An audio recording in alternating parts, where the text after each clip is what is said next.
For decades, Germany was the envy of the world, an economic titan, the beating industrial heart of Europe. But today that heart is slowing down. And the numbers don't lie. Germany has now entered its third consecutive year without economic growth.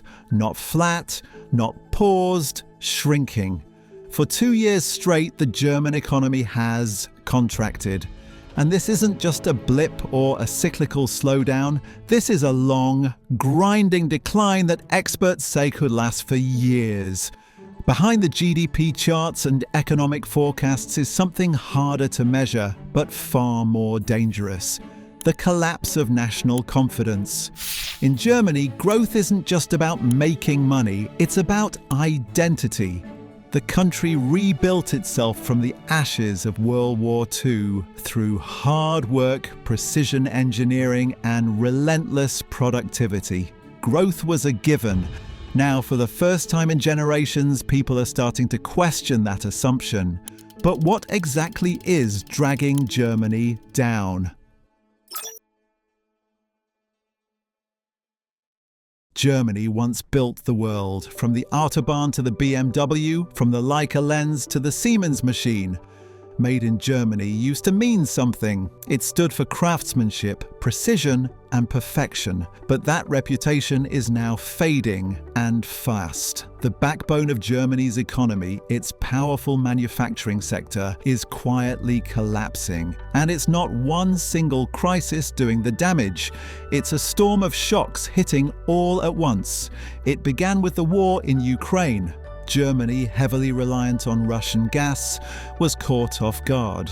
With energy prices skyrocketing, the factories that power the nation were suddenly bleeding money. Entire industries, especially those built on high energy consumption, found themselves stuck. Some shut down temporarily, others permanently. The chemical industry, long a German strength, is now struggling to survive. The car industry, once untouchable, is being outpaced by China's electric vehicle revolution. And mechanical engineering, the pride of cities like Stuttgart and Wolfsburg, is facing dwindling global demand. And foreign competitors, faster, cheaper, and sometimes better, are eating Germany's lunch. One mechanical engineer told a news crew, "It's never been this bad. Everything's going downhill. The entire sector is in free fall." And with the fall of manufacturing comes something even more dangerous.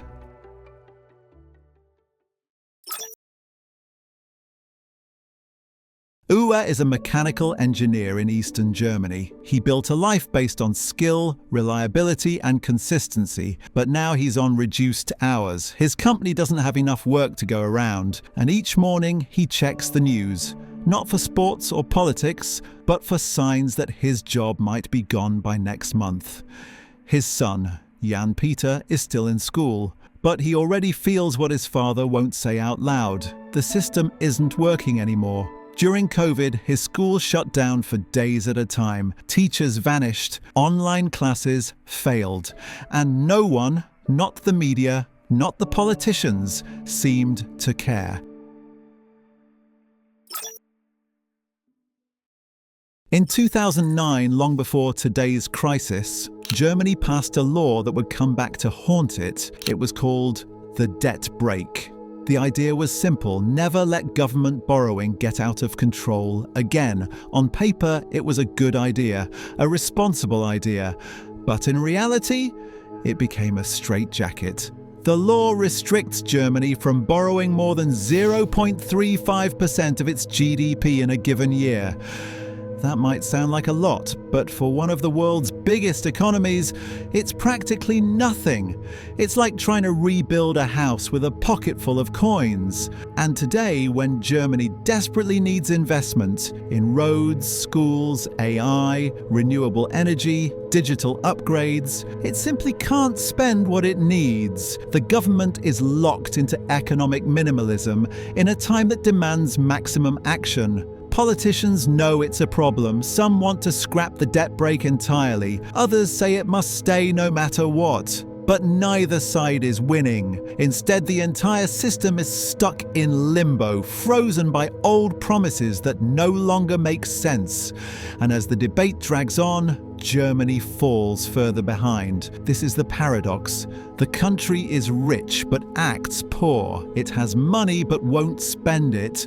And while the rest of the world accelerates, Germany is sitting on the brakes. And now that hesitation is spreading, infecting the very core of government itself.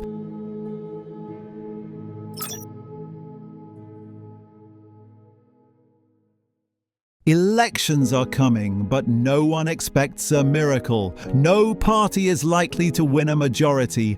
Coalitions are guaranteed. Compromise is inevitable.